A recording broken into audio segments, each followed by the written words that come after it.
La viuda abandonó por última vez la casa que había sido suya durante casi una década, cargando en brazos al menor de sus 3 hijos gemelos, mientras los otros 2 la seguían, descalzos, abrazados.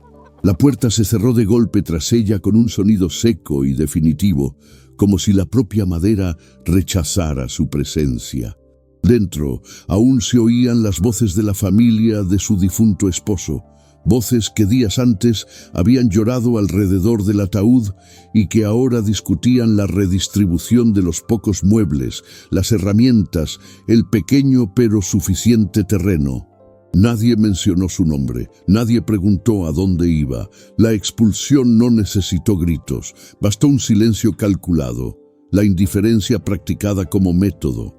Ahora era una boca menos que alimentar, una carga menos que llevar, una viuda inútil en una familia que medía el valor por lo que se podía extraer de cada cuerpo.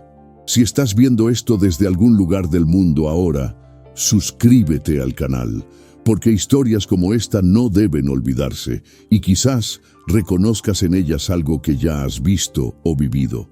El camino de tierra se extendía ante ella, polvoriento y cruel bajo el sol de la tarde, sin sombra, sin promesa.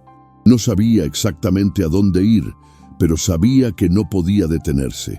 Detenerse significaba aceptar que no había salida, que el rechazo era el destino natural de una mujer sola con 3 niños pequeños.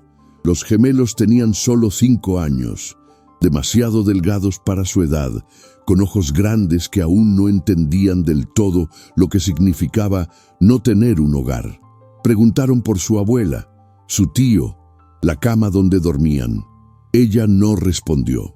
Simplemente siguió caminando, sintiendo el peso de su hijo en brazos, el calor insoportable del camino, la sensación de que cada paso la alejaba más de todo lo que aún podría haber sido llamado hogar.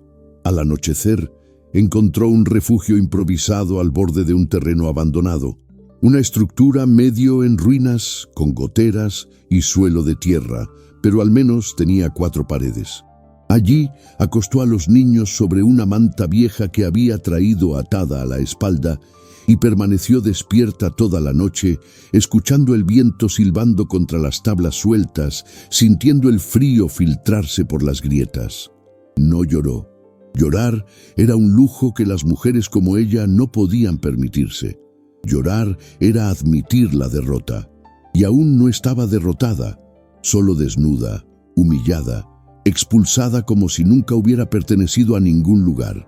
Antes de la muerte de su esposo, la vida de la viuda había sido sencilla, pero sostenible.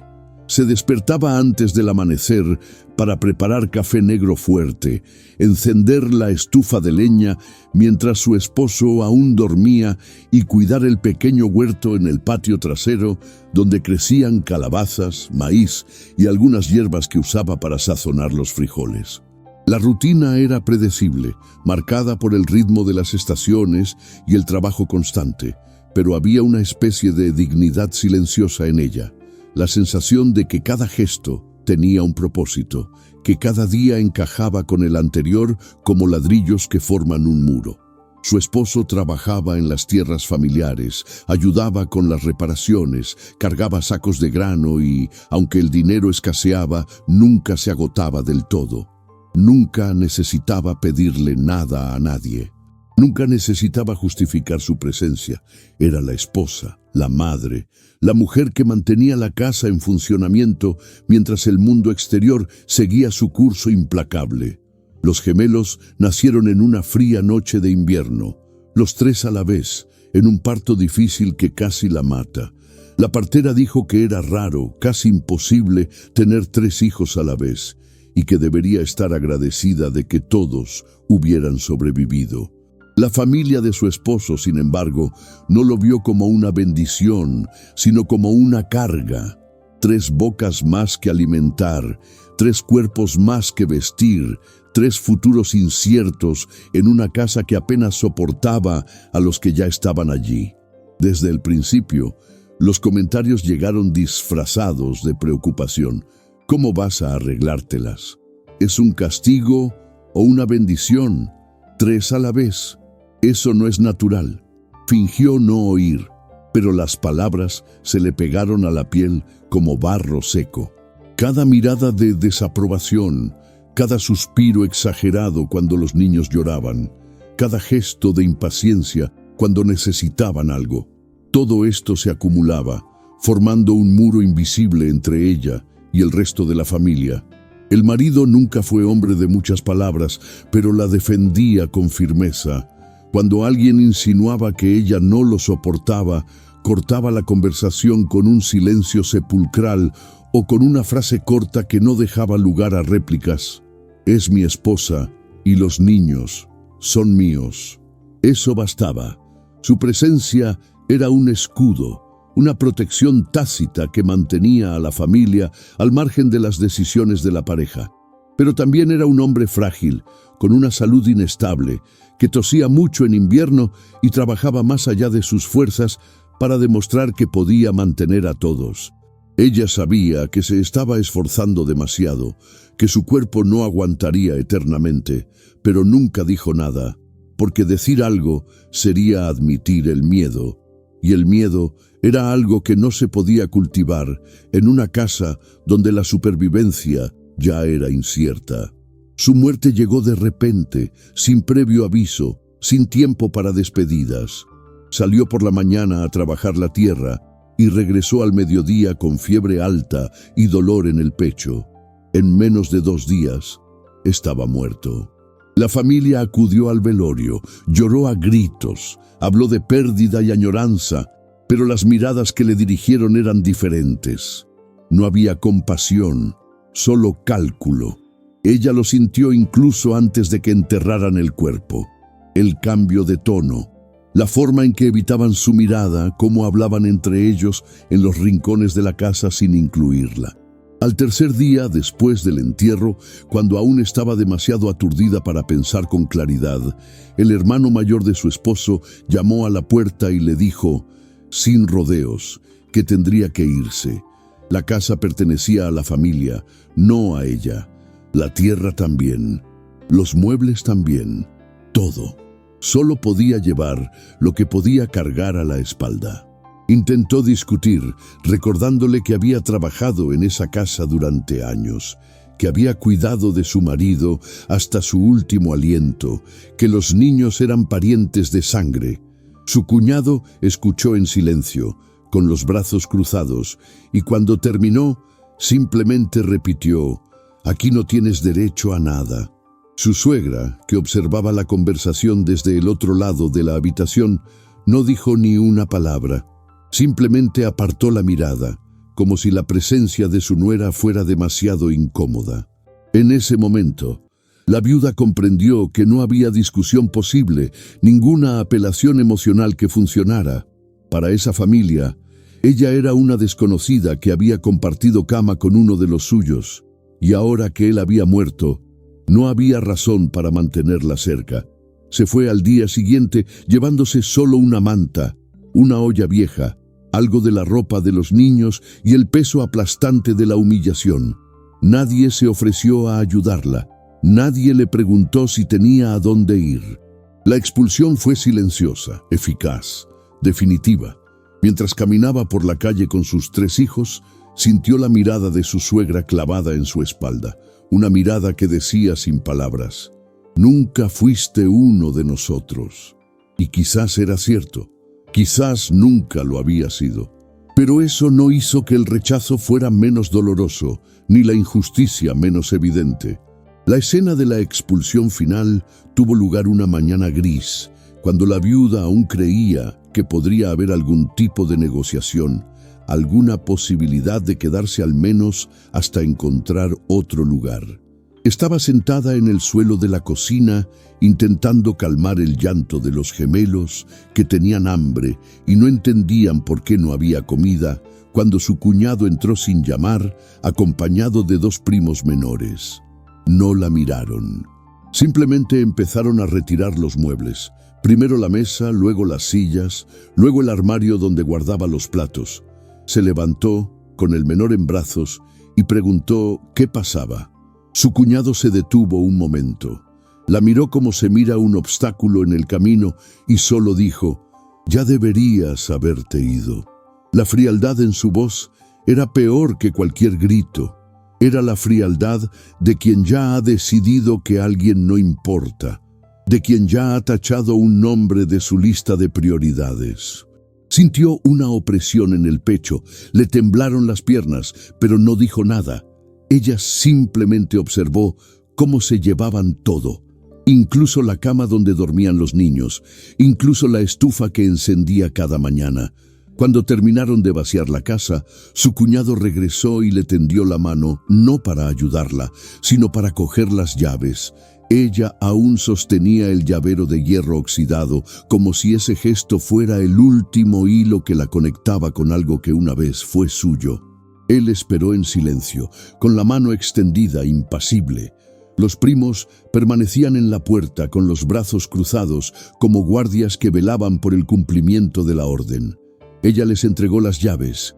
No había otra opción, no había a dónde correr, nadie a quien recurrir.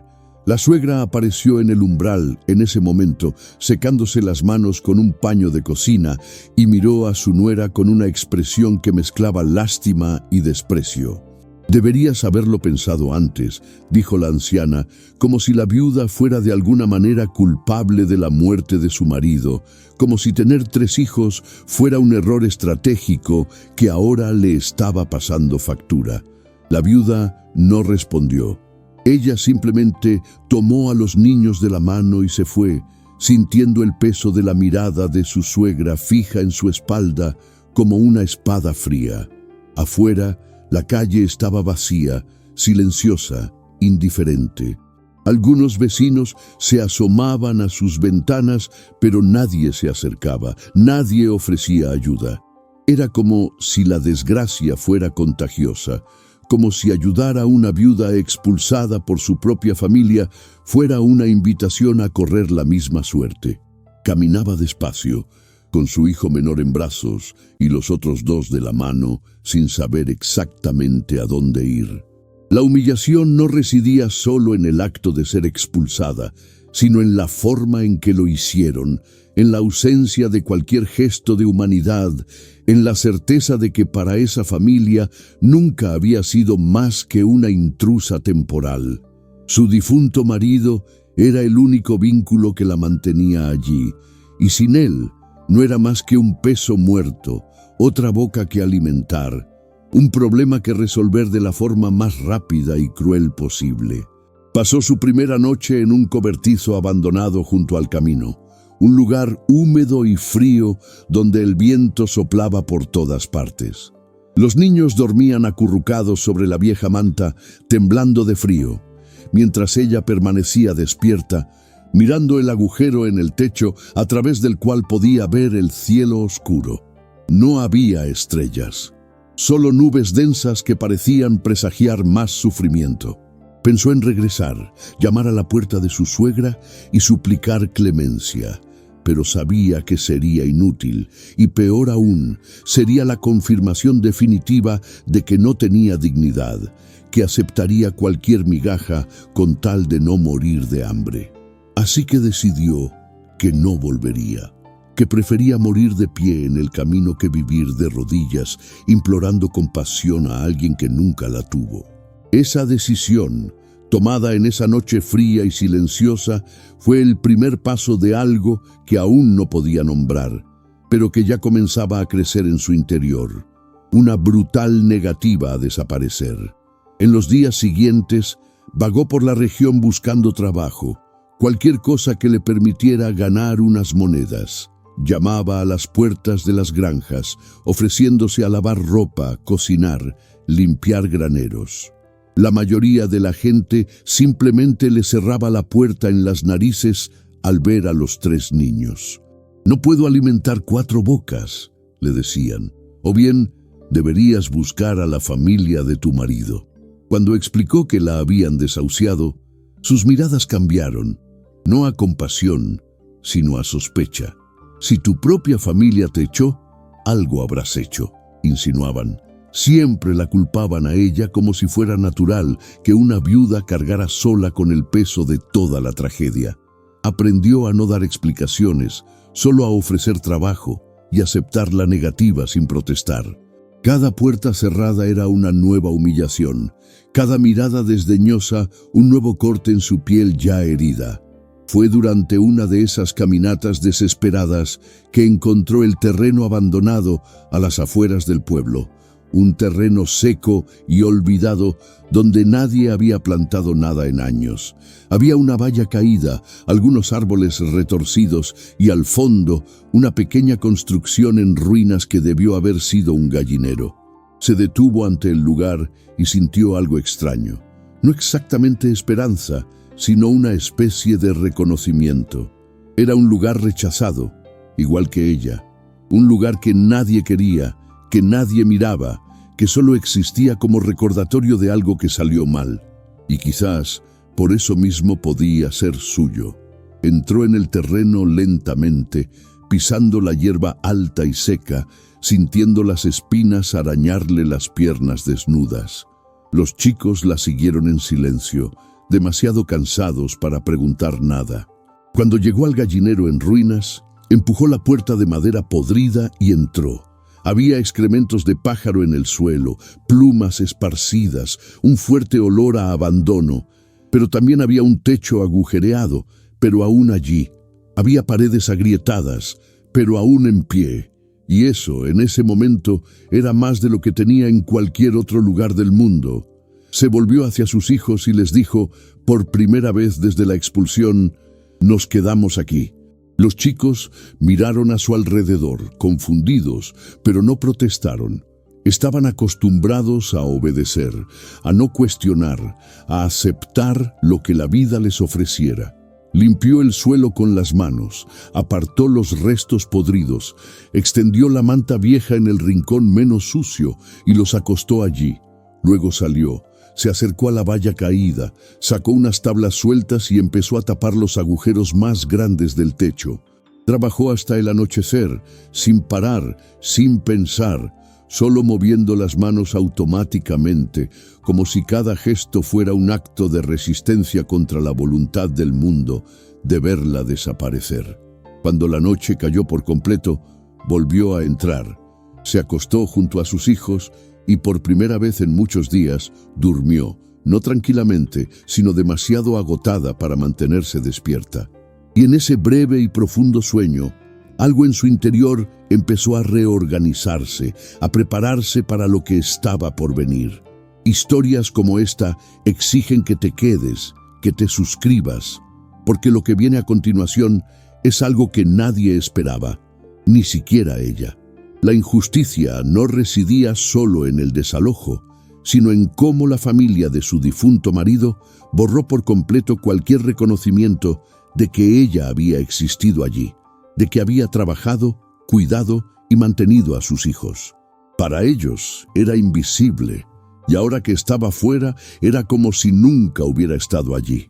Esa era la herida más profunda, no la pobreza ni el hambre, sino la sensación de que toda su existencia había sido tratada como irrelevante, como algo que podía desecharse sin consecuencias. Y fue esta herida la que paradójicamente la mantuvo con vida, porque si el mundo insistía en tratarla como nada, necesitaba demostrar, a sí misma, no a ellos, que seguía siendo alguien, que aún podía construir, que aún podía levantar algo de la tierra, aunque solo fuera un gallinero en ruinas al lado de un camino polvoriento por donde nadie pasaba. En sus primeros días en la propiedad abandonada, trabajó sola, reconstruyendo la cerca, limpiando el gallinero, acarreando agua de un viejo pozo a casi 1 kilómetro de distancia. Los niños la observaban en silencio, sentados a la escasa sombra de un árbol torcido, sin comprender bien qué intentaba hacer su madre. Ella tampoco lo sabía con certeza. Simplemente sentía que necesitaba actuar, que detenerse significaba morir. No físicamente, sino de otra manera, más lenta y cruel. Y entonces, una mañana al despertar antes del amanecer, tuvo una idea simple, casi banal, pero que lo cambiaría todo. Gallinas. Criaría gallinas. No porque supiera cómo, no porque tuviera el dinero para empezar, sino porque era lo único que tenía sentido en ese lugar olvidado, en ese gallinero en ruinas, en esa vida destrozada que necesitaba encontrar una manera de continuar. El viaje para conseguir sus primeras gallinas fue largo y humillante. No tenía dinero, nada que ofrecer a cambio, solo sus ganas de trabajar. Llamó a las puertas de los pequeños agricultores de la región, ofreciéndoles sus servicios a cambio de unas cuantas aves, cualquier cosa, incluso las más débiles, las que nadie quería. La mayoría se reía en su cara. ¿Criar gallinas?, preguntaban con desprecio. Eso no mantiene a nadie, mujer. Estás perdiendo el tiempo. Otros simplemente cerraban la puerta sin dar explicaciones, como si su presencia fuera una molestia visual, un desagradable recordatorio de que la pobreza existía y podía llamar a la puerta de cualquiera. Se tragó la ira, se tragó la vergüenza y continuó, porque no había otra opción. Porque detenerse significaba aceptar que tenían razón, que realmente no tenía futuro, que el desalojo era solo el comienzo de una caída sin fin. Y se negó a creerlo, se negó a desaparecer. Tras días de tocar puertas, encontró a un viejo granjero que vivía solo en una granja remota, un hombre de pocas palabras y mirada cansada que la escuchaba sin interrumpirla. Cuando terminó de explicarle su situación, él permaneció en silencio un buen rato, mirándola a ella y a los 3 niños que esperaban afuera, delgados y sucios, con los grandes ojos fijos en el suelo. Finalmente asintió y dijo: «Puedo darle 4 gallinas, pero no son buenas, están viejas, ya casi no ponen. Si las quiere, llévelas». Ella aceptó sin dudarlo. 4 gallinas viejas eran más de las que tenía al despertarse esa mañana. Eran un comienzo, eran una posibilidad. El anciano la ayudó a meterlas en una cesta de mimbre rota y antes de irse le puso la mano en el hombro y le dijo en voz baja: «Criar gallinas es un trabajo duro. No escuche a nadie que diga lo contrario». Ella asintió en agradecimiento y se fue, cargando la cesta sobre la cabeza y con sus hijos a su lado, caminando de regreso a la parcela abandonada, mientras el sol se ponía tras las montañas lejanas. Las primeras semanas con las gallinas fueron un ejercicio de paciencia e improvisación. No sabía casi nada de crianza de pollos, solo lo básico que había visto de niña, cuando aún vivía con sus padres en una casa que también tenía un gallinero en el patio trasero. Recordaba que las aves necesitaban agua limpia, maíz y un lugar seco donde dormir. Pero el maíz costaba dinero que ella no tenía, así que todas las mañanas salía con los niños a recoger restos, cáscaras de verduras tiradas por los comerciantes del pueblo, granos caídos cerca de los molinos, cualquier cosa que pudiera servir de alimento. La gente la miraba con una mezcla de lástima y desdén, como si presenciaran el ocaso final de alguien que ya no tenía nada que perder. Fingía no ver. Fingía no oír los comentarios maliciosos, las risas ahogadas, las conversaciones en susurros que se interrumpían cuando ella se acercaba. Él regresaba al gallinero con sacos llenos de restos. Lo compartía todo con las gallinas y las observaba mientras escarbaban frenéticamente, como si ellas también supieran lo que era pasar hambre. Los chicos ayudaban como podían. El mayor, a pesar de tener solo 5 años, aprendió rápidamente a ir a buscar agua al pozo lejano, cargando un pequeño cubo que pesaba casi tanto como él. Los otros 2 se encargaban de recoger ramas secas para encender el fuego por la noche o de ahuyentar a los perros callejeros que a veces aparecían husmeando alrededor del gallinero. No había infancia en ese lugar, solo supervivencia, solo trabajo, solo la agotadora repetición de gestos necesarios para que el día siguiente fuera posible. La viuda observaba a sus hijos y sentía un dolor silencioso en el pecho, el dolor de saber que estaban creciendo demasiado rápido, madurando antes de tiempo, perdiendo algo que nunca podrían recuperar. Pero también sentía orgullo, porque no se quejaban, porque hacían lo que había que hacer sin llorar, sin pedir lo que ella no podía dar. Eran fuertes a su manera, no porque quisieran serlo, sino porque no había alternativa. Las noches eran largas y frías, y pasaba la mayor parte despierta, escuchando el sonido de las gallinas retorciéndose en su gallinero improvisado, el viento susurrando entre las tablas mal clavadas, la suave respiración de sus hijos mientras dormían.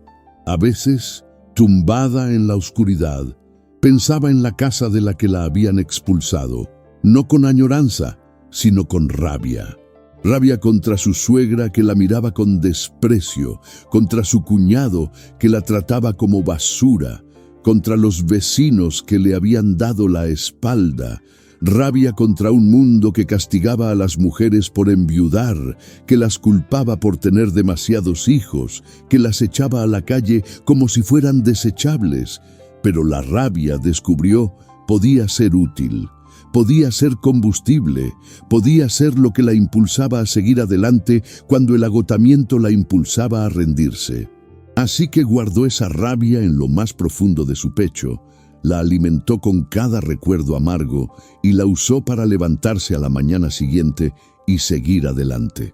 La primera vez que una de las gallinas puso un huevo, sintió algo cercano a la victoria. Era un huevo pequeño e imperfecto, con la cáscara moteada, pero era un huevo. Era la prueba de que algo funcionaba, de que el trabajo no era en vano. Lo recogió con cuidado, como si fuera algo precioso, y se lo mostró a los chicos. Lo miraron con curiosidad, tocaron la cáscara tibia y por primera vez en semanas sonrieron. Guardó el huevo en un rincón protegido del gallinero y decidió no comérselo. Todavía no. Esperaría a tener más, a poder vender algunos y usar el dinero para comprar maíz de verdad, para mejorar la cerca, para darles a sus hijos algo más que sobras. El huevo era una promesa. Era el comienzo de algo que aún no tenía nombre, pero que ya comenzaba a tomar forma en su mente. La idea de que tal vez, solo tal vez, era posible reconstruir una vida de la nada.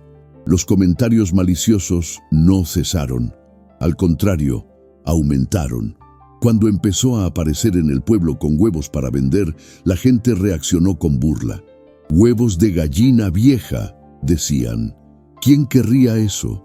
Algunos los compraban por lástima, no por necesidad. Y ella lo sabía, lo veía en sus ojos, en la condescendencia con la que le ponían las monedas en la mano, como si estuvieran haciendo caridad en lugar de un intercambio justo. Otros eran más directos en su crueldad. Deberías buscarte un hombre que te mantenga, en lugar de recolectar huevos de gallina. No respondió.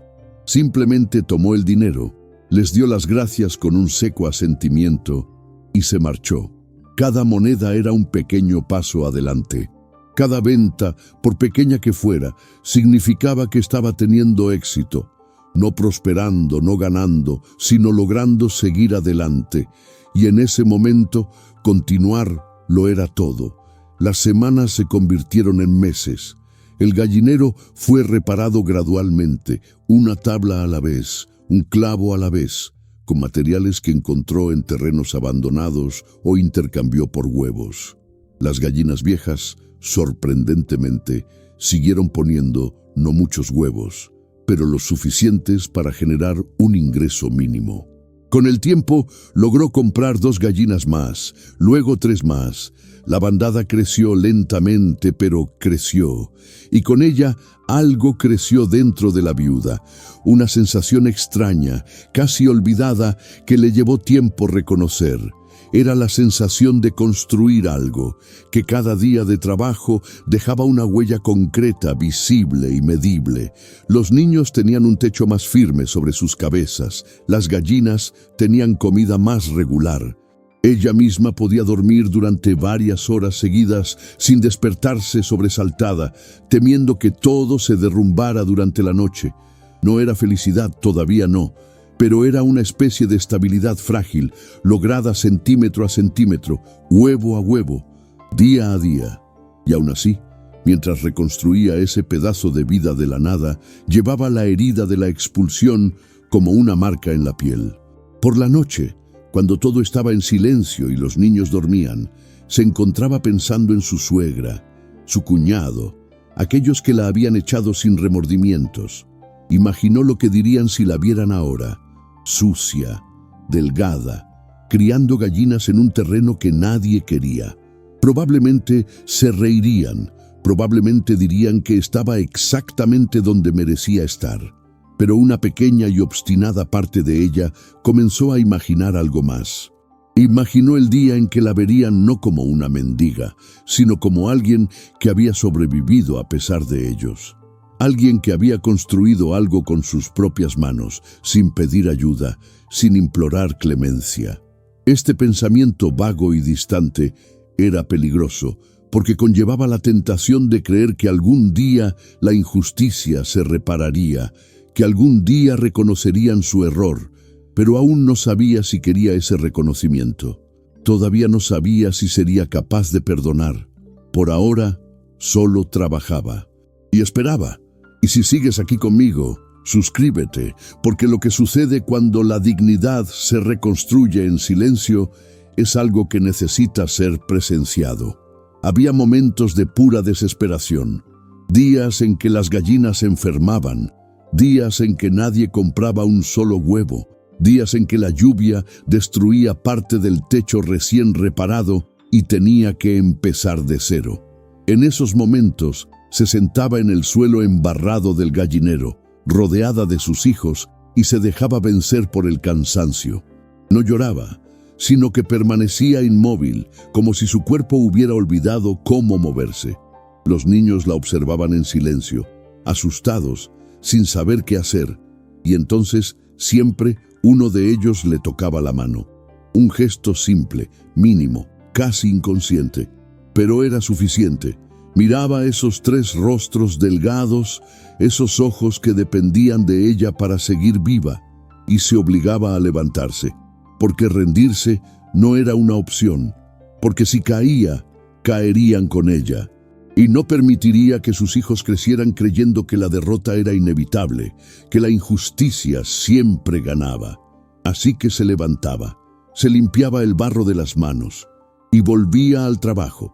El viaje fue todo menos glorioso. Fue sucio, repetitivo, agotador. Cada huevo recogido representaba horas de trabajo. Cada moneda ganada conllevaba humillación. Cada pequeño avance venía seguido de un revés inesperado, pero persistió. No por valentía, sino porque la alternativa, darse por vencida, regresar mendigando, aceptar que su familia tenía razón al expulsarla, era insoportable. Descubrió que la terquedad era una forma de resistencia, y resistir, incluso sin una clara esperanza de victoria, era una forma de dignidad. Así que continuó, día tras día, semana tras semana, mes tras mes, criando gallinas en un terreno olvidado, construyendo algo que nadie esperaba, ni siquiera ella misma. El camino de tierra que pasaba cerca de la parcela siempre era el mismo, polvoriento en verano, fangoso en invierno, eternamente vacío de gente que se preocupara por ellos. Caminaba por allí todos los días, llevando huevos para vender, recogiendo restos para alimentar a las gallinas, yendo a buscar agua al pozo lejano. Sus hijos crecieron en este ritmo de idas y venidas, en esta rutina marcada por el trabajo y la escasez. No había escuela, ni juguetes, ni lujo alguno. Solo lo esencial, y a veces ni siquiera eso, pero había algo más, algo que no podía nombrar con exactitud, pero que sentía crecer dentro de ellos, una fuerza silenciosa, una capacidad de resistencia que no provenía de la elección, sino de la necesidad. Se estaban convirtiendo en personas moldeadas por la dureza del mundo, y ella no sabía si eso era bueno o malo, solo sabía que era inevitable. Con el paso de los meses, las gallinas se multiplicaron. No en grandes cantidades, ni de forma espectacular, sino de forma constante y mensurable. Lo que empezó con 4 gallinas viejas, ahora eran 15, luego 20, luego 30. Cada gallina nueva representaba días de trabajo acumulado, dinero ahorrado, recursos asignados con precisión quirúrgica. Aprendió a calcular, a planificar, a predecir. Aprendió qué gallinas ponían más huevos, cuáles debían venderse, cuáles debían conservarse para la cría.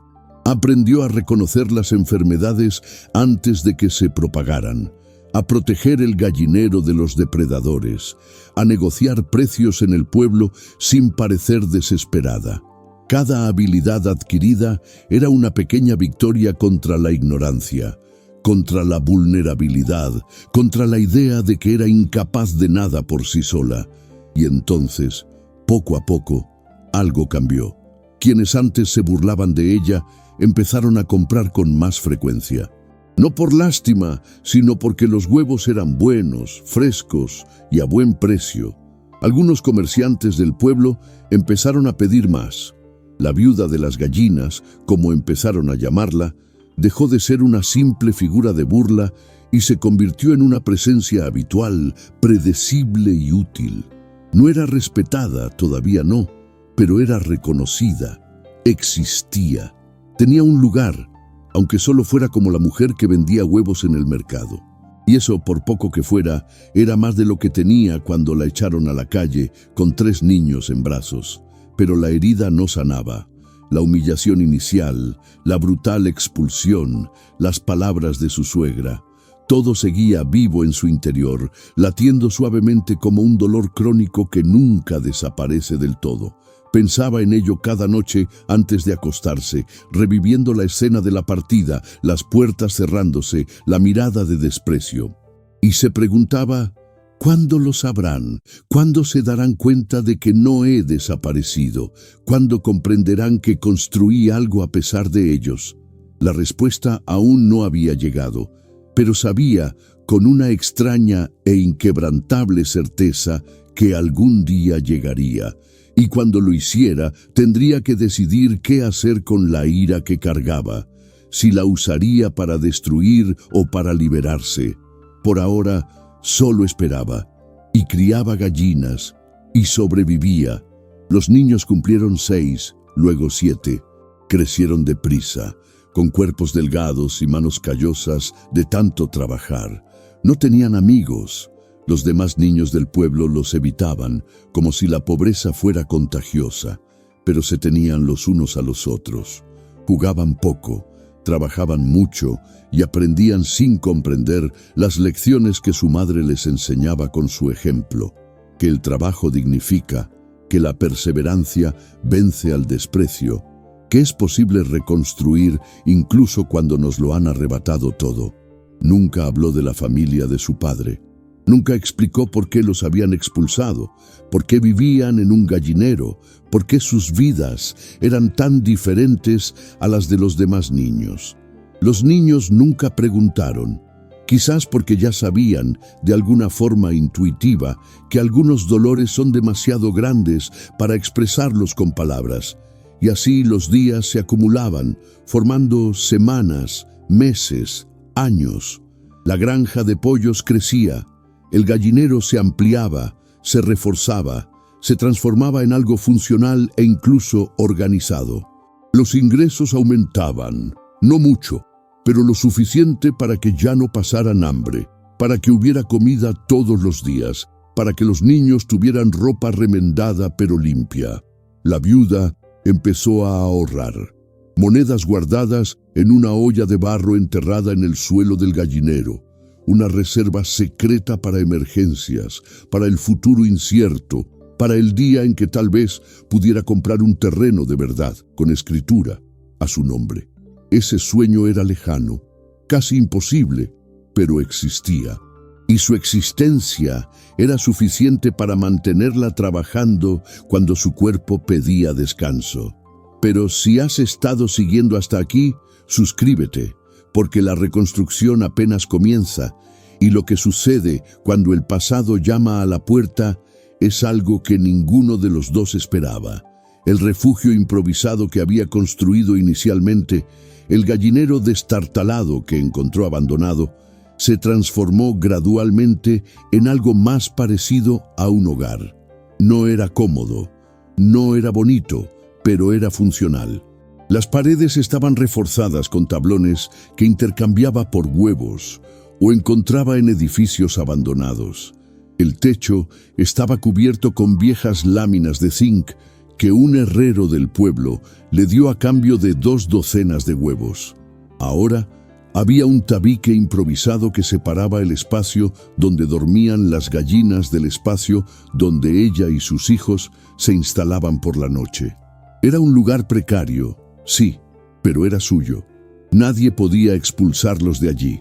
Nadie podía llamar a la puerta y decir que no pertenecían.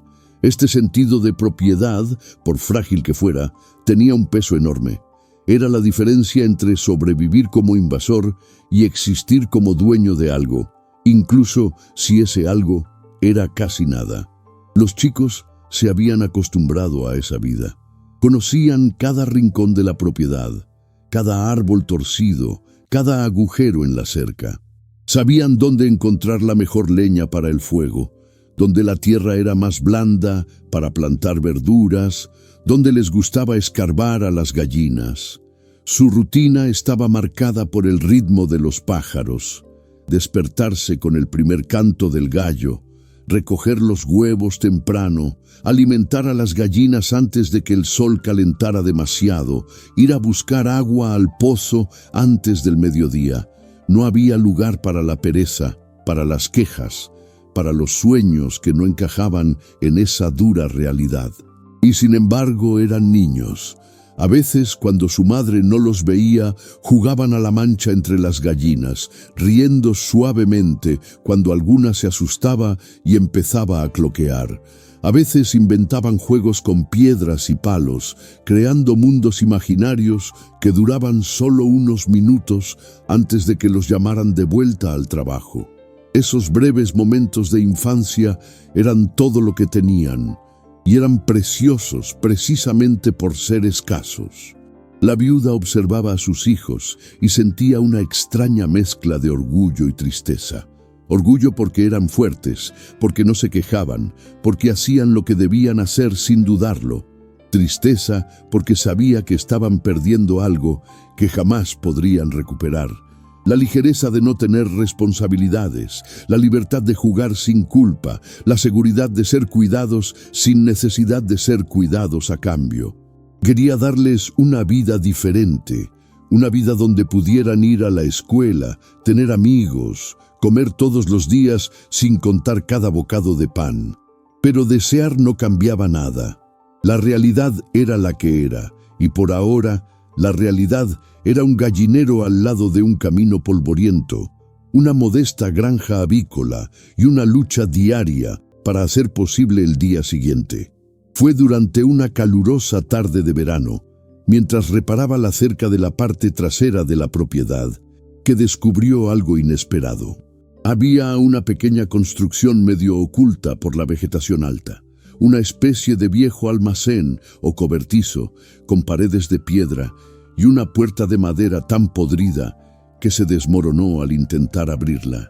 Dentro, el aire era húmedo y olía a moho, a abandono, a tiempo detenido.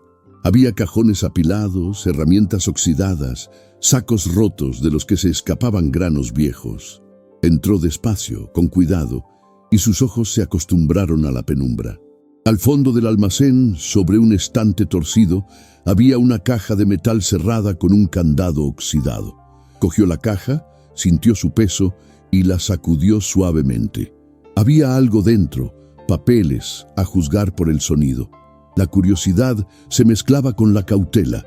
Ese lugar abandonado guardaba secretos que no eran suyos, pero que ahora, en cierto modo, sí lo eran. Porque estaba en su tierra, porque a nadie más le importaba, porque el pasado olvidado estaba allí esperando a ser descubierto. Sacó la caja al sol y con una piedra rompió el viejo candado.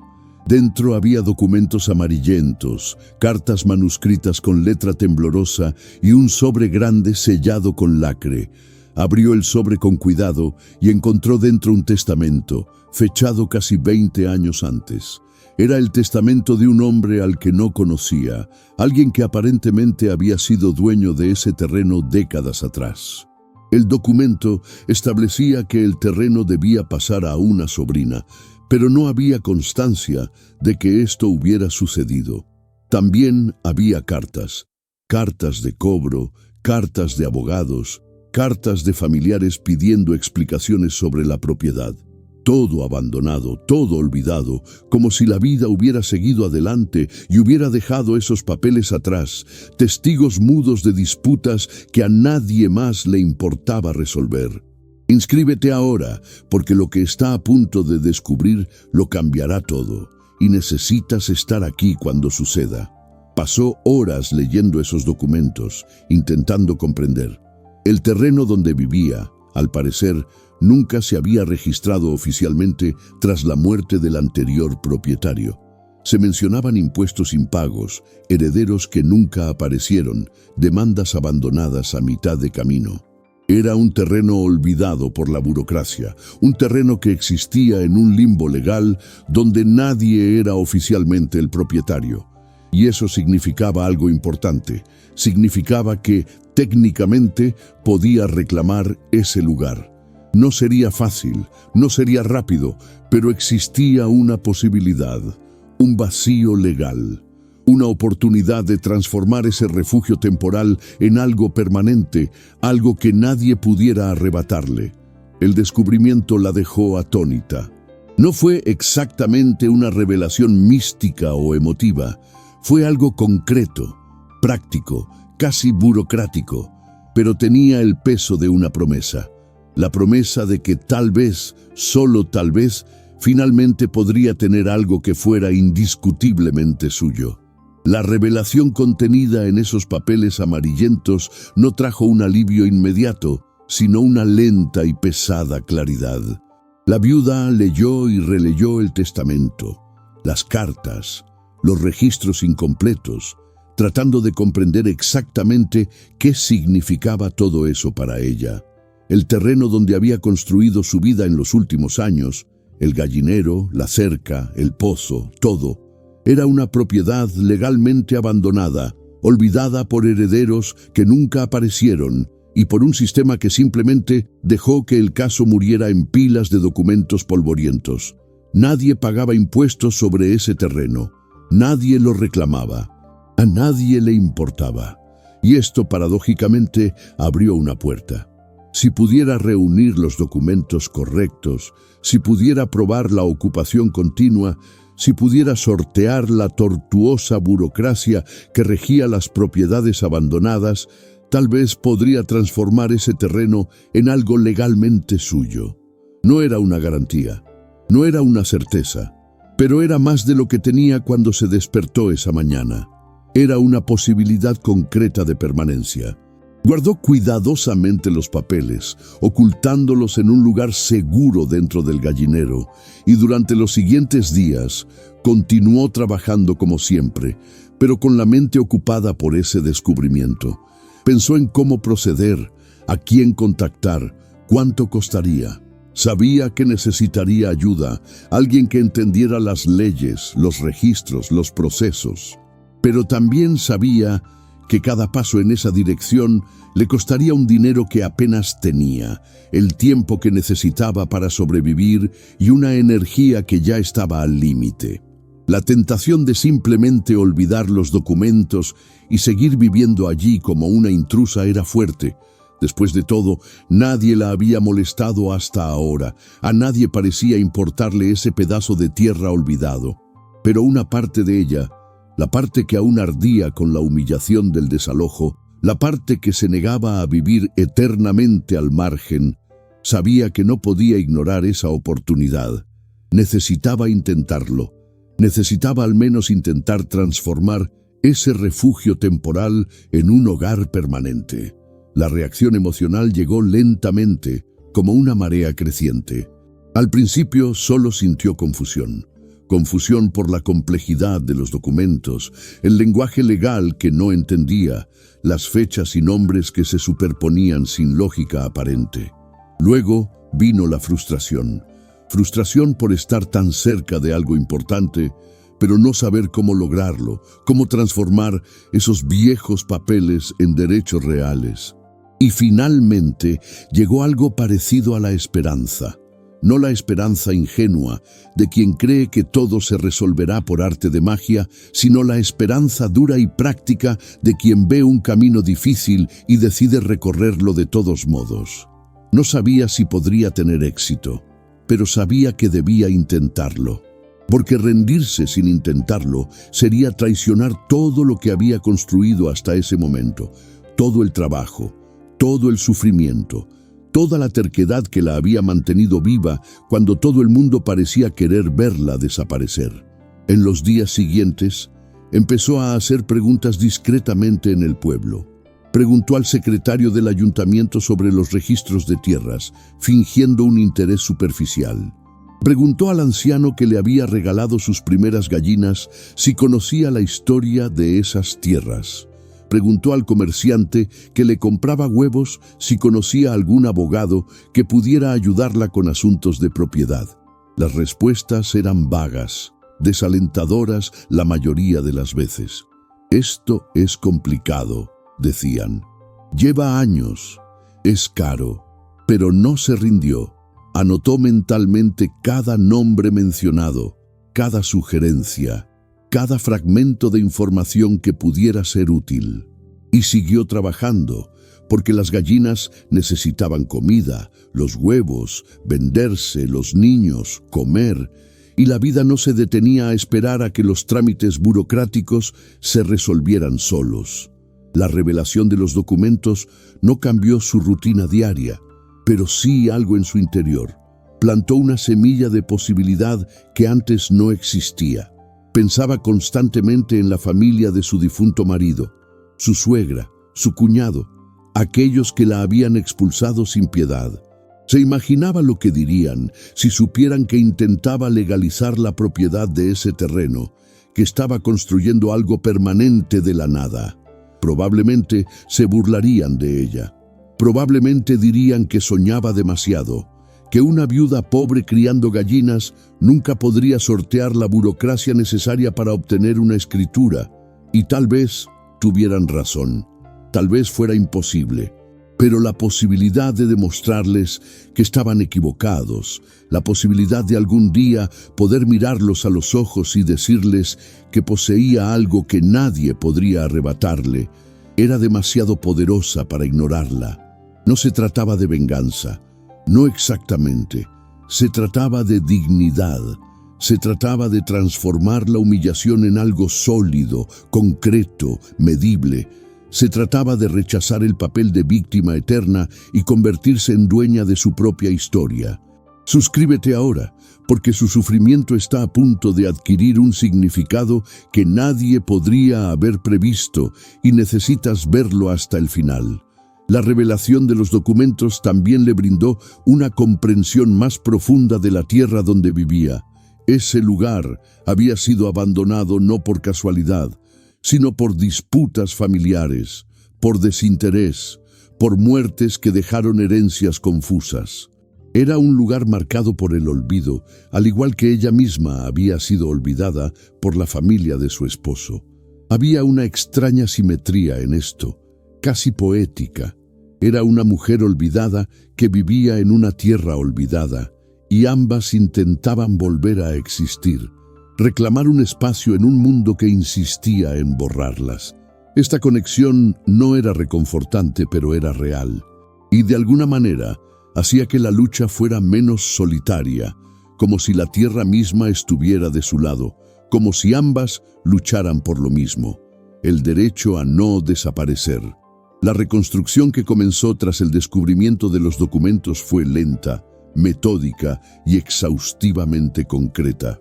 La viuda no podía simplemente reclamar el terreno. Necesitaba demostrar que lo ocupaba continuamente, que lo trabajaba, que lo transformaba. Así que él comenzó a hacer mejoras visibles y registrables. Amplió el gallinero con madera comprada con sus propios ahorros, construyendo un anexo más grande que podía albergar el doble de aves.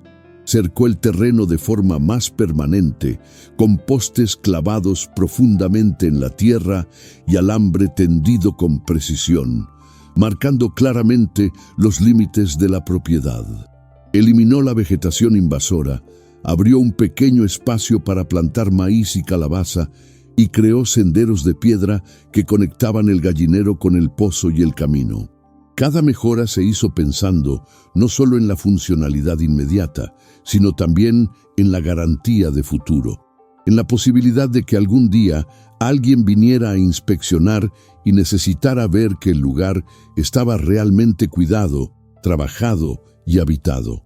No era vanagloria, era estrategia, era la comprensión de que la supervivencia ahora requería más que simplemente no morir. Requería construir evidencia de existencia. Los niños crecieron en este proceso. Tenían 8 años, sus cuerpos aún delgados pero más fuertes, sus manos callosas de tanto trabajar. Aprendieron a usar herramientas, martillo, sierra, azada, con una habilidad nacida de la necesidad constante. Ayudaban a su madre en todo, acarreando tablones, sujetando clavos, cavando hoyos para postes, limpiando el gallinero, recogiendo huevos, vendiéndolos en el mercado. No se quejaban, nunca se quejaban. Era como si hubieran comprendido, desde muy pequeños, que sus vidas dependían de cada gesto, de cada esfuerzo, de cada día bien trabajado. Su madre los observaba y sentía una mezcla de orgullo y culpa. Orgullo porque eran fuertes, porque eran capaces, porque no se rindieron. Culpa porque nunca habían tenido la oportunidad de ser solo niños, de jugar sin responsabilidades, de crecer sin el peso constante de la supervivencia. Pero la culpa no cambiaba nada. Solo la hacía trabajar más duro, tratando de asegurar que su futuro fuera menos duro que el presente. El negocio de la cría de pollos prosperó de forma gradual pero constante. Lo que había comenzado con 4 aves viejas, ahora contaba con más de 60. Los ingresos mensuales le permitían no solo sobrevivir, sino también ahorrar. Monedas guardadas religiosamente en una olla enterrada, una reserva que crecía lenta pero constantemente. Empezó a comprar pienso de mejor calidad, lo que aumentó la producción de huevos. Negoció contratos pequeños pero regulares con los comerciantes del pueblo, asegurando ventas mensuales estables. Su reputación cambió de la viuda de las gallinas a la mujer que cría bien a las gallinas. No era un respeto absoluto, todavía no, pero sí un reconocimiento. La gente empezó a buscar su consejo sobre la cría de pollos, las enfermedades avícolas y el manejo. Respondía con sencillez, sin pretensiones, pero en su interior registraba cada cambio, porque cada pequeño avance era la prueba de que lo imposible se hacía posible, de que estaba construyendo algo real y duradero. La transformación no era solo externa. Algo también estaba cambiando en su interior, la ira que había cargado durante tanto tiempo, la ira por la expulsión, la humillación, el desprecio, empezó a transformarse en algo más. No desapareció, pero se canalizó hacia el trabajo, hacia la construcción, hacia la terquedad de demostrar que podía sobrevivir sola. Dormía mejor ahora, no porque la vida se hubiera vuelto fácil, sino porque el agotamiento físico del trabajo honesto le traía una paz diferente. Había una dignidad silenciosa en despertar antes del amanecer, alimentar a las gallinas, recoger los huevos, venderlos en el mercado, volver a casa y saber que cada gesto tenía un propósito. No era felicidad, todavía no, pero era algo cercano a la estabilidad, el control, la autonomía. No dependía de nadie, no debía favores, no necesitaba pedir. Y esta independencia, ganada poco a poco, era más valiosa que cualquier comodidad material que hubiera tenido antes. Los comentarios maliciosos no cesaron del todo, pero cambiaron de tono. Ahora En lugar de burla abierta, se disfrazaban de sorpresa condescendiente. ¿Quién hubiera pensado que podrías hacerlo? Impresionante para una mujer sola. Debe ser difícil, ¿verdad? Respondía con mínima cortesía, sin entrar en detalles, sin dar explicaciones. Había aprendido que algunas personas nunca reconocerían plenamente sus méritos. Siempre habría alguna reserva, siempre una forma de minimizar el logro. Pero eso ya no importaba. No trabajaba para su aprobación. Trabajaba porque lo necesitaba, porque quería, porque era capaz. Y cada día que pasaba se hacía más evidente que las opiniones ajenas tenían cada vez menos poder sobre ella. La única aprobación que importaba era la suya propia, y se la ganaba.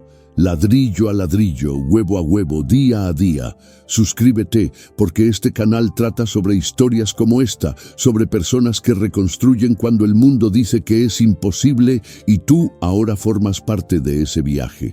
Con el tiempo, empezó a considerar seriamente formalizar la propiedad de sus tierras. Se armó de valor y fue al ayuntamiento, donde un funcionario cansado e indiferente la atendió con reticencia. Le explicó la situación, el terreno abandonado, los documentos encontrados, la ocupación continua. La miró de arriba abajo, como si evaluara si merecía ser tomada en serio, y finalmente dijo que necesitaría un abogado, certificados, comprobantes de impuestos pagados. Preguntó cuánto costaría. Le dio una cifra que la hizo tragar saliva. Era más de lo que había ahorrado en todo un año, pero no se rindió. Preguntó si había una solución más económica, algún programa de asistencia, alguna escapatoria. El funcionario suspiró, irritado, y le dijo que podía intentar un proceso de usucapión, pero que tardaría años y no había garantías. Le dio las gracias y se fue.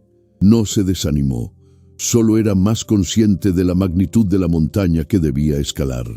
Pero ya había escalado tantas montañas hasta ese momento. ¿Qué era una más? El cambio se produjo de forma inesperada, pero no casual. Fue el resultado directo de años de trabajo silencioso y perseverante. La cría de pollos, que había comenzado como un medio desesperado de supervivencia, se había convertido en una actividad reconocida en la región. La viuda ahora abastecía de huevos a 3 mercados diferentes. Tenía contratos estables con pequeños restaurantes y su reputación de criadora confiable se había extendido a los pueblos vecinos. El dinero no abundaba, pero era constante, predecible y suficiente. Finalmente logró reunir los fondos necesarios para contratar a un abogado, no a uno de los más caros del pueblo, sino a un joven recién graduado que aceptó el caso por un precio asequible. Se inició el proceso de prescripción adquisitiva. Los documentos encontrados en el antiguo almacén sirvieron como prueba de que el terreno había estado abandonado durante décadas. Las mejoras que había realizado, la ampliación del gallinero, la nueva cerca, los cultivos, servían como evidencia de una ocupación continua y productiva. Le tomó 2 años de espera, de ir y venir al ayuntamiento, de llenar y sellar formularios, pero al final recibió el documento que lo cambió todo, la escritura de propiedad a su nombre. El terreno olvidado, donde había sido rechazada y despreciada, ahora era legalmente suyo. Nadie podría desalojarla de nuevo, nunca más. El día que recibió la escritura, no celebró. Simplemente sostuvo el papel con ambas manos, leyó su nombre impreso allí, un nombre que había sido tratado como irrelevante durante tanto tiempo, y guardó el documento en una caja metálica cerrada, escondido en un lugar seguro. Luego fue al gallinero y continuó trabajando como siempre. Recogió los huevos, alimentó a las gallinas, reparó una tabla suelta en la cerca. Los niños, que ya tenían 10 años, le preguntaron si no era feliz. Ella respondió que sí, pero que esa felicidad no cambiaba el hecho de que el trabajo debía hacerse. Aceptaron la respuesta sin cuestionar, Ya estaban acostumbrados a cómo su madre enfrentaba la vida, con esa mezcla de dureza y pragmatismo que no dejaba lugar al sentimentalismo exagerado. Pero por la noche, cuando sus hijos dormían, sacó la escritura de la caja y la leyó de nuevo, lentamente, saboreando cada palabra. Ese papel representaba más que una propiedad legal. Representaba la negativa a desaparecer, la terquedad de existir a pesar de todo, la victoria silenciosa de alguien que fue arrojado a la calle y construyó algo que nadie esperaba. La noticia de la escritura se extendió inevitablemente por el pueblo. En los lugares pequeños, los secretos no existen. Todo se sabe, todo se comenta, todo se convierte en tema de conversación en las esquinas. Y así fue como la familia del difunto esposo se enteró. La suegra, que había expulsado a la viuda años antes con absoluto desprecio, escuchó de un vecino que su nuera ahora era dueña de una parcela de tierra legalmente registrada, que la granja de pollos prosperaba, que se estaba ganando dinero. Al principio no lo creyó. Luego envió a su hijo menor a investigar. Regresó confirmando. La viuda realmente tenía la escritura, realmente le iba bien, realmente había transformado ese miserable gallinero en algo rentable. La reacción de la familia fue predecible. Ni alegría por su éxito, ni arrepentimiento genuino, sino interés calculado. De repente, la mujer a la que habían desechado como basura se había convertido en alguien que merecía atención. No por quién era, sino por lo que tenía. El primer acercamiento fue de forma hipócrita. Su cuñado apareció en la propiedad un día, sin avisar, con una sonrisa forzada y palabras ensayadas. Dijo que había pasado por casualidad, que quería ver cómo estaba, que la familia la extrañaba a ella y a los niños. Ella lo recibió con cortesía, pero sin entusiasmo. Le ofreció agua, pero no café. Respondió a sus preguntas con frases cortas, sin dar lugar a ninguna intimidad. Él miró a su alrededor, el gallinero bien construido, la valla robusta, las gallinas sanas escarbando en el patio, y no pudo ocultar su sorpresa. ¿Hiciste todo esto sola?, preguntó con un tono que mezclaba incredulidad y algo cercano al respeto. Ella simplemente asintió. Él continuó hablando, diciendo que había sido un error dejarla ir, que la familia lo lamentaba, que les gustaría reconectar. Ella escuchó en silencio, sin interrumpir, observando cada gesto, cada palabra, cada pausa calculada, y comprendió, con una claridad meridiana, que el arrepentimiento no era moral, sino económico. No regresaron porque la extrañaran, sino porque vieron una ventaja en reconectarse con alguien que ahora tenía algo de valor. En los días siguientes llegaron otras visitas. Su suegra envió mensajes a través de los vecinos, diciendo que quería conocer mejor a sus nietos, que quería hacer las paces. Primos lejanos, que nunca le habían dirigido la palabra, aparecieron ofreciéndole ayuda que nunca había necesitado cuando estaba realmente desesperada. Todos acudieron con sonrisas, excusas vagas e insinuaciones de que quizás podrían trabajar juntos, unir esfuerzos, reunir a la familia. La viuda recibió a todos con la misma fría cortesía. No expulsó a nadie, no gritó, no acusó, simplemente escuchó. Les agradeció la visita y les dejó claro, sin necesidad de decirlo explícitamente, que no necesitaba nada de ellos, que había sobrevivido sin ayuda, que había construido sin apoyo, que había triunfado sola, y que ahora, cuando por fin tenía algo, no estaba dispuesta a compartirlo con quienes solo aparecían por interés propio. La dignidad que se había ganado no permitía ese tipo de autotraición. Suscríbete, porque esta es una historia sobre la justicia silenciosa, sobre cuando el mundo que te rechazó regresa pidiendo entrar, y tú tienes que decidir si abres la puerta o la cierras para siempre. El enfrentamiento final no se produjo entre gritos ni acusaciones dramáticas, sino en una conversación silenciosa y definitiva. La suegra finalmente llegó en persona, acompañada de su cuñado, y 2 primos.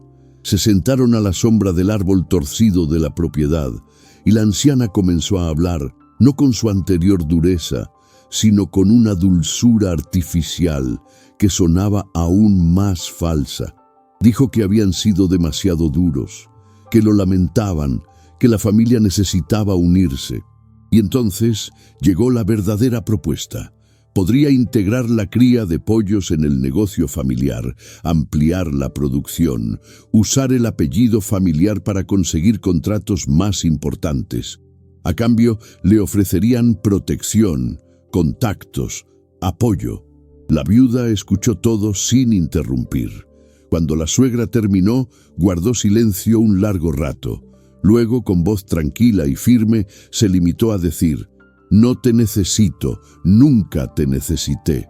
Construí esto sola y seguirá siendo solo mío». La suegra intentó discutir, hablar de familia, de sangre, de perdón. Pero la viuda se levantó, indicando que la conversación había terminado. Se marcharon en silencio, sabiendo que no quedaba nada por negociar. La puerta que habían cerrado años atrás permanecería cerrada, pero ahora fue ella quien decidió mantenerla así.